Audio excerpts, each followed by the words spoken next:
Hello everyone. आज कक्षा 12 के लिए मैं एक नया विषय, नए और अप्रत्याशित विषयों पर लेखन लेकर आपके समक्ष आई हूँ।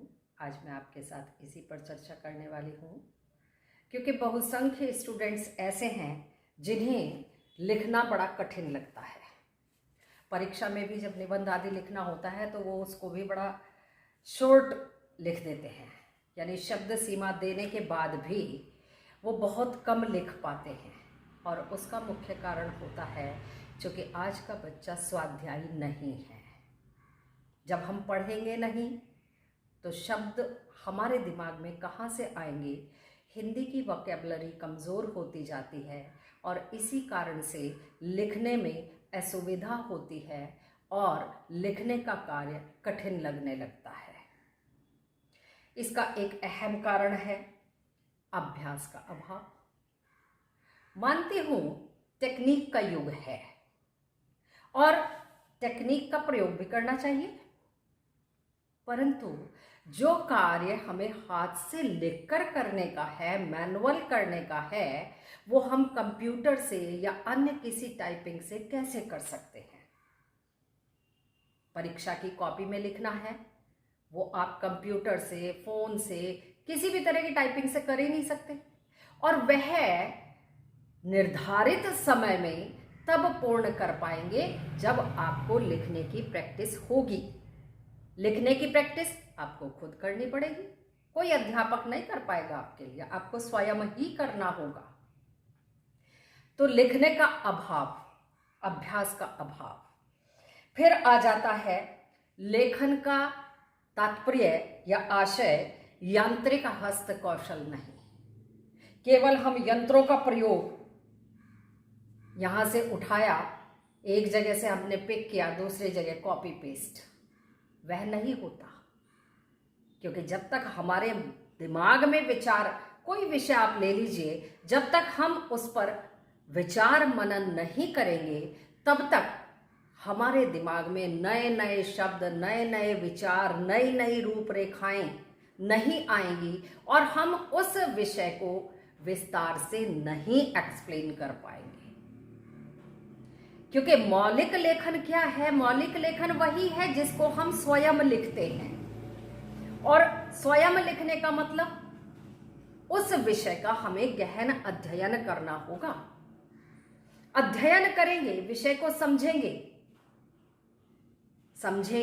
अध्ययन तब करेंगे जब हमें पठन पाठन की आदत होगी, जब हम स्वाध्यायी होंगे, पढ़ेंगे। किताबें पढ़ने का आज परंपरा ही समाप्त होती जा रही है, परंतु क्या मोबाइल में, कंप्यूटर पर, नेट पर पढ़कर सारे सॉल्यूशन मिल जाते हैं?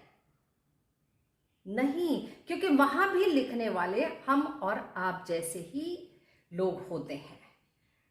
यदि मैं अपने मूल विचार आपके समक्ष प्रस्तुत करना चाहती हूं तो उसके लिए तो मुझे ही अध्ययन करना होगा, तभी मैं लिख पाऊंगी। और लिखने की जहां तक बात है, मेरे वोकैबुलरी में शब्द होंगे, विषय से संबंधित जानकारी होगी, मैंने विषय का अध्ययन किया होगा, तभी मैं उस विषय पर अपने विचार प्रस्तुत कर पाऊंगी। अन्यथा हमने एक जगह से उठाया, दूसरी जगह कॉपी पेस्ट किया, तो हमने वो संकलन किया, हमारी मौलिक रचना कदापि नहीं होती है वो। फिर इसके बाद नेक्स्ट पॉइंट आ जाता है अप्रत्याशित विषयों से संबंधित विषय। अप्रत्याशित विषयों से संबंधित विषय, मेरे मोहल्ले का चौराहा, घर से विद्यालय तक का सफर, या हमारे घर में लगी हुई दीवार घड़ी, विंडो, झरोखा, झरोखे से बाहर। तो कई सारे ऐसे अप्रत्याशित विषय होते हैं। मुझे वैसे बहुत अच्छा लगता है रोटी की कहानी, पुस्तक की कहानी। अक्सर मैं क्लास में भी, यदि मेरा कोई बालक, स्टूडेंट कॉपी में, किताब में पेन चलाता है पढ़ते समय, मैं हमेशा कहती हूँ, क्योंकि देखिए लिटरेचर, हिंदी लिटरेचर ऐसा है कि हमें शब्दों के अर्थ बताने होते हैं तो आप केवल पेंसिल यूज कीजिए। मैं स्वयं भी पेंसिल रखती हूँ उस समय अपने हाथ में, पेन नहीं चलाने देती। और मैं पूछती हूं कि आप सोच कर देखिए, आप बुक पर पेन चला रहे हैं, इसे तोड़ मरोड़ रहे हैं कॉपी को, तो इसको कैसा लगता होगा यदि आपके साथ ऐसा किया जाए, आपके हाथ पर मुंह पर कुछ बना दिया जाए, या आपके हाथ ऐसे ही फोल्ड कर दिए जाए जैसे आप कॉपी को, किताब को फोल्ड करते हैं, तो पीड़ा का अनुभव होता है। हो सकता है इनको भी अच्छा ना लगता हो, फिर इनके प्रति हमारे मन का सम्मान भी होता है, मेरा ऐसा मानना है। बाकी का सबके अपने अपने विचार होते हैं। विषय कोई भी हो सकता है। और इसके अतिरिक्त नया एक टॉपिक आता है कि लेखन के विषय में यदि हम बात करें तो हर विषय से संबंधित उस विषय की मांग अलग होगी। ऐसा नहीं है कि रोटी से संबंधित बात मैं पुस्तक में लिख दूं, पुस्तक से संबंधित बात मैं दीवार घड़ी में लिख दूं, दीवार घड़ी से संबंधित बातें मैं मोहल्ले के चौराहे विषय में लिख दूं, या कहीं भी कोई भी टॉपिक हो। यानी उस विषय की अलग अपनी एक डिमांड होती है जिसके अनुसार हमें अप्लाई करना होता है, लिखना होता है। फिर इसके बाद आता है कि लिखते समय हमें किन किन सावधानियों को बरतना चाहिए, या उसे लिखने की क्या क्या हमारे सामने चुनौतियां होती हैं, या क्या क्या सावधानी या विशेषताएं इसमें हमें प्रयोग में लानी चाहिए। अप्रत्याशित विषयों पर लेखन बिल्कुल एक खुले मैदान की तरह होता है। जैसे किसी बालक को हम खुले मैदान में छोड़ दें तो वो कितनी भी कुलांचे भर सकता है। यानी खुला मंच है और आप अपने विचार बिल्कुल पूर्णता के साथ फ्री होकर प्रस्तुत कर सकते हैं। विषय से जुड़े जितने भी सार्थक और सुसंगत विचार उस समय हमारे मन में आते हैं, उन सब को हम वहां प्रस्तुत कर सकते हैं, अभिव्यक्त कर सकते हैं। दूसरा मुख्य बात होती है कि हमारा फोकस हमारे उस विषय विशेष पर होना चाहिए। यदि आप देखें धारावाहिकों में तो एक एपिसोड में एक ही बात को उठाया जाता है, तो ऐसे ही हमारा फोकस हमारे उस विषय पर होना चाहिए और उससे संबंधित विचार ही हमें अपने उस पूरे आर्टिकल में, उस लेखन कार्य में करने चाहिए, उस विषय में लिखने चाहिए। हालांकि बहुत खुलापन होता है, परंतु फिर भी खुलापन होने के बाद भी हर एंगल से देखकर, सोच समझकर हम अपने विचारों को प्रस्तुत कर सकते हैं। प्राकृतिक विषय पर यदि विचार करने की बात आती है तो हम स्वाभाविक रूप से अपने विचार प्रस्तुत कर सकते हैं, कमी नहीं कर सकते, परंतु सीमित रूप में हम अपने विचार प्रस्तुत करेंगे। किसी भी विषय पर एक ही व्यक्ति के मन में अनेक तरह के विचार आते हैं और वह बार बार उस विषय के बारे में सोचता है। कई बार विचार आ रहे हैं पॉजिटिव, कई बार नेगेटिव भी आ जाते हैं, परंतु ऐसा नहीं है कि जब हम लिखने पर आते हैं तो क्या लिखते हैं। लिखने में जब हम लेखन पर आते हैं तो खुला मंच, खुले विचार होने के बाद भी जब लिखते हैं तो सकारात्मकता ही उस लेख में हमारी प्रस्तुत होती है। बहुत विस्तार इस तरह के लेख में दिया जा सकता है, किया जा सकता है। शुरुआत के बाद बात किस तरह आगे बढ़ानी है, उसकी एक धुंधली सी रूपरेखा पहले से, पूर्व से हमें अपने मन मस्तिष्क में, अपने मानस पटल पर स्थापित कर लेनी होती है।